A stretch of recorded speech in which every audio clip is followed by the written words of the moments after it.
Približne v roku 30 sa stala zvláštna udalosť, ktorej vysvetlenie je dodnes predmetom historických diskusí.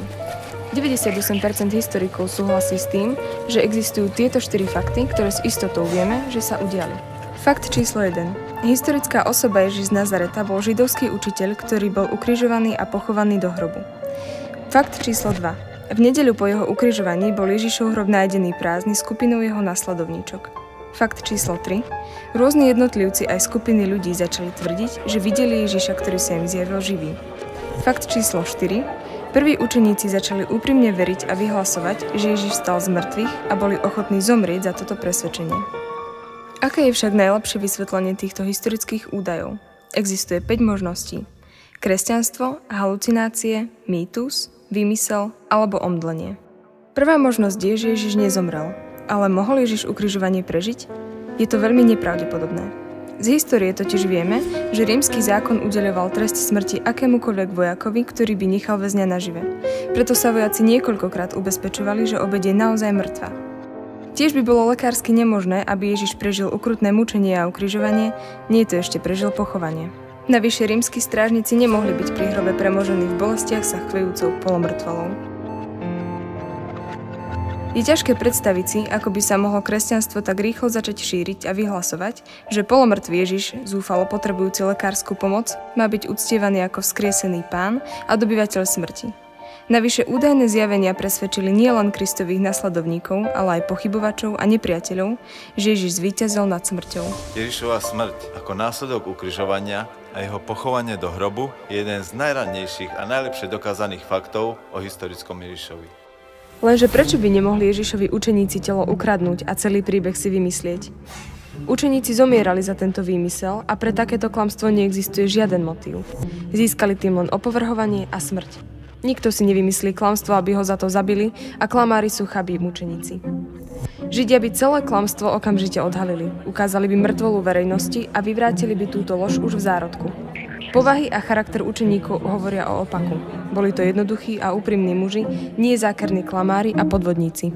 Silou tohto argumentu je fakt, že nikto v celej histórii kresťanstva nevyhlásil, ani pod nátlakom mučenia alebo zabitia, že celý príbeh vzkriesenia je falošné klamstvo a vedomé oklamanie. Ďalšia možnosť je, že Ježišovi nasledovníci sa nedokázali spamätať zo smrti svojho majstra a začali mať halucinácie, že je nažive. Problémom tejto hypotézy je, že halucinácia je súkromný, jednorázový a ojedinelý jav. Historické záznamy však hovoria o opakovaných skupinových zjaveniach. Je psychologicky neplauzibilné vysvetľovať množstvo týchto zjavení halucináciami. Ježiš bol videný nažive nieraz, ale mnohokrát. Nie jedným, ale mnohými. Nie jedincom, ale skupinou. Nie na jednom mieste, ale na rôznych miestach. Nielen veriacimi, ale aj skeptikmi a neveriacimi. Halucinácia nedokáže vysvetliť túto pestrosť. Teória halucinácie nevie vysvetliť prázdny hrob ani neschopnosť odporcov ukázať telo. Aj keby učeníci verili v Ježišovo vzkriesenie, ak bolo telo stále v hrobe, nikdy by si nenašli nasledovníkov. Môže byť považované za historicky isté, že Peter a učeníci zažívali skúsenosti po Ježišovej smrti, ktorých sa im Ježiš zjavil ako vzkriesený Kristus. Ale nemohlo byť vzkriesenie len neskorším výmyslom ďalšej generácie? Problém je, že príbeh je jednoduchý a chýbajú mu znaky mytologických prvkov. Na vytvorenie mýtu nebolo dostatok času.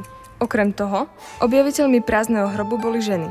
Podľa Jozefusa bolo svedectvo žien v 1. storočí považované za také nehodnoverné, že im nebolo dovolené ani svedčiť na súde. Ak je vzkriesenie vymyslený mýtus, tvorcovia príbehu by určite vymysleli za objaviteľov prázdneho hrobu mužov, aby tak podporili hodnovernosť príbehu. A nakoniec, kto by si takýto mýtus vymyslel? Nech to bol ktokoľvek, žiaden motív k tomu neexistuje. Kresťania boli za to prenasledovaní, nenávidení a mučení. Nikto si nevymyslí prepracovaný vtip na to, aby ho za to ukrižovali.